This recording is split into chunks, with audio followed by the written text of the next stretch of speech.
This is the Dan Le Batard Show with the Stugotz podcast.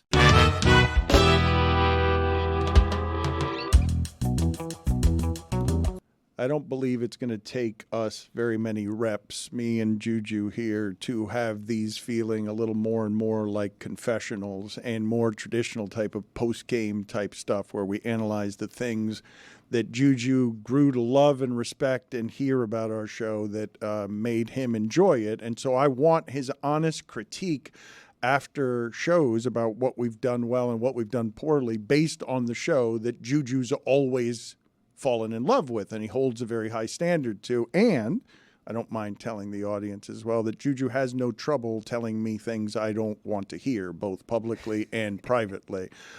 So I hope more and more you get free to be the voice of the fan. I will tell you as we start today, though, without even knowing where you might go about how you felt about today's show, I haven't enjoyed one like that in a while just because Stugotz actually cared about something that happened last night in sports, and it was good to have like him draped in an energy that usually doesn't present itself. And I'm just wondering how you experienced today's show, Juju.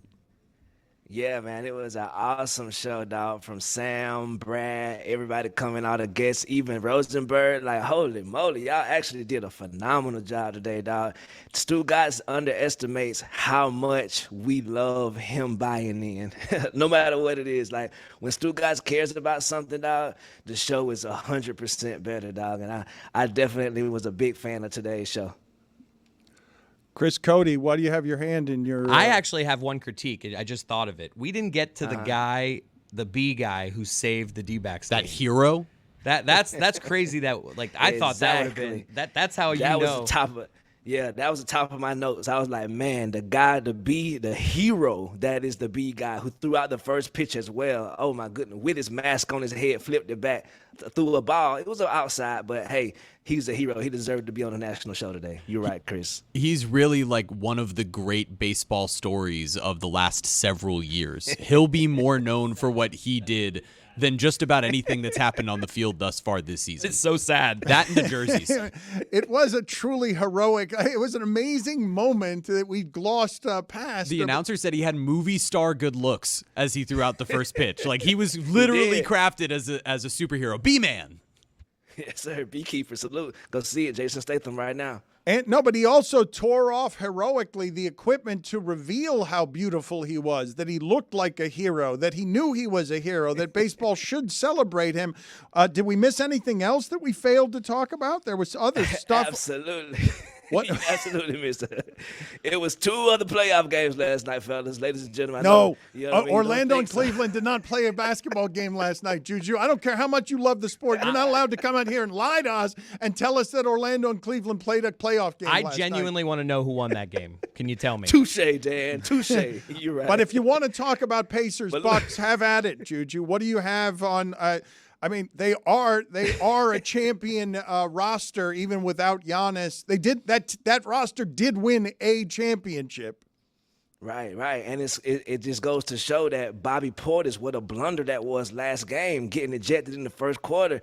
He had a big game and willed his team to victory last night. Like, once the crowd is chanting Bobby, like, you may as well leave Dame and Giannis on the sideline and see how long we can ride this Bobby train, because I feel like he is good enough to get past the Pacers. Like, your Indiana Pacers with Tyrese Halliburton fighting through that injury early in the season, it's hard to imagine that he can recapture it, because I think that, to what you guys were talking about earlier in the season, him pushing himself, trying to be eligible for those awards, really diminished his juice or whatever he had pre-All-Star break. So I think that the Indiana Pacers are very beatable as long as the Bucks can keep some composure. And Pat Bev is out there actually playing, contributing to good minutes.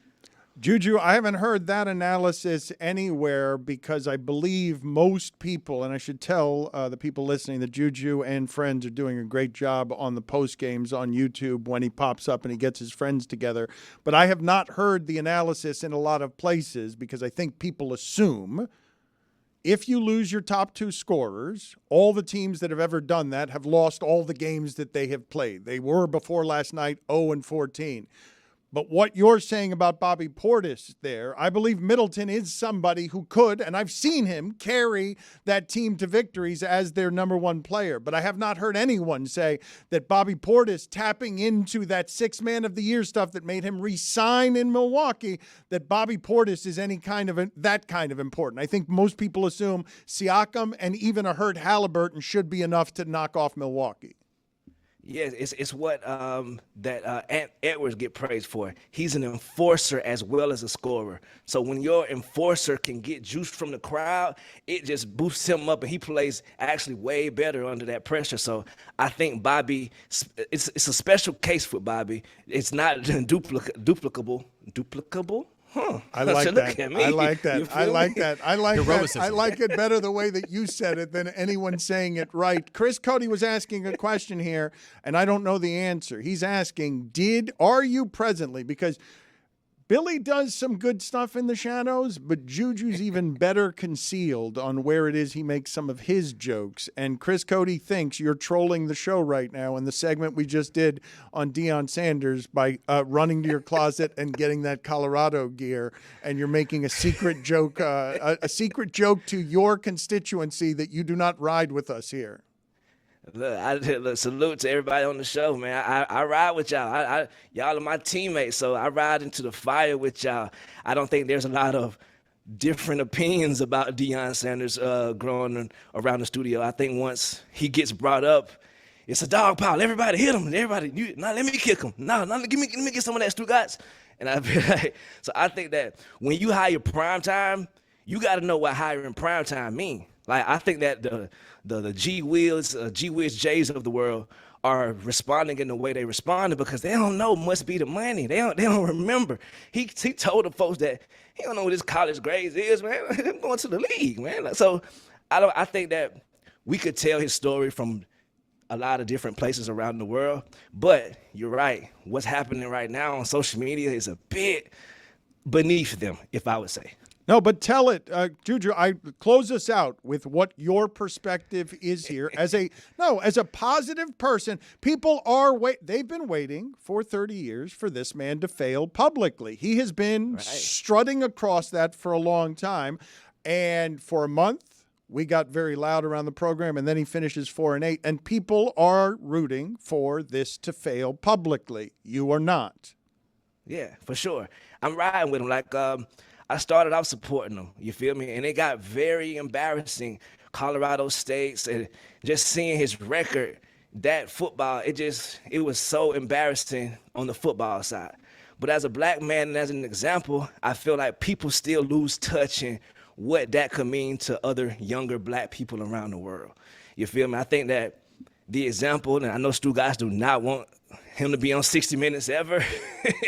But I think that's important for us to know we can, because I get it. The programming on 60 Minutes is not necessarily all the way geared towards sports all the time. So when they do visit it, you would expect it to be some winner, some big winner. But to us African Americans, Deion is a winner, no matter what kind of goofy stuff. Like I admit, it's goofy stuff going on, but we don't jump ship just because he has goofy moments. I don't jump ship when y'all have a goofy moment. So it's like, I'm gonna still ride for my dog.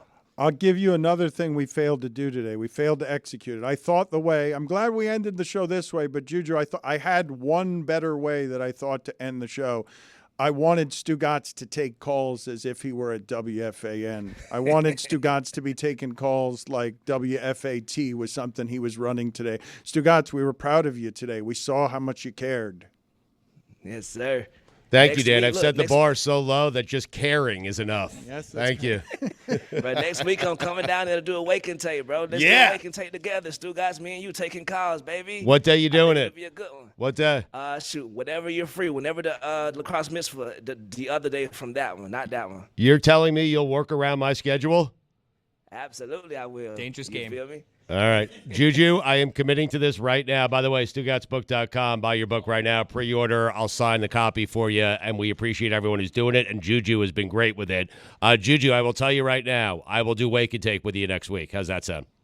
Yes, sir. Thank you so much. I can't wait. All right. And before we get out of here, Chris, the Cavaliers beat the Magic by 1 point in thrilling fashion. Just They saw that. did? That's crazy. It was awesome.